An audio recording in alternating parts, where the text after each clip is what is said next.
അപ്പൊ ഞങ്ങൾ മഴ പ്രമാണിച്ചിട്ട് ഏറ്റുമീൻ കയറിയിട്ടുണ്ടോ എന്നൊക്കെ അറിയാൻ വേണ്ടിട്ട് 2 പൊട്ടന്മാര് വടിയെടുത്ത് കോട്ടുവിട്ട് ഒരു കൊടയും ചൂടിയിട്ട് ഇറങ്ങിയിരിക്കാണ് പാടത്തേക്ക്.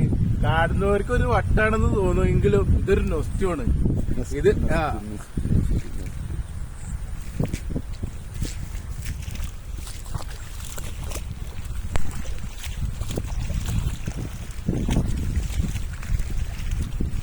ഹായ്, നല്ല മഴ അല്ലേ?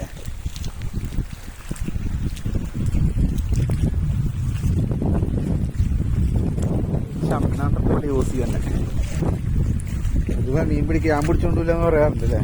ഇപ്രാവശ്യം നേരത്തെ മഴ സ്റ്റാർട്ട് ചെയ്തുകൊണ്ട് കുറൊക്കെ ചൂടിൽ നിന്നും ശമനം കിട്ടിയിട്ടുണ്ട്. വെള്ളമില്ലാത്തത് തന്നെ വലിയൊരു പ്രശ്നമാണ് ഇവിടെ. ഞങ്ങള് ഈ വെള്ളം കൊണ്ട ഭാഗവശം ഇന്നിപ്പോ എന്തുകൊണ്ടാ വെള്ളം കിട്ടിയിട്ട് വേണം വെള്ളം കളി തുടങ്ങാന്ന് പറഞ്ഞപ്പോ ഒത്തിരി വെള്ളം അങ്ങോട്ട് ആക്കുന്നു വിചാരിച്ചു.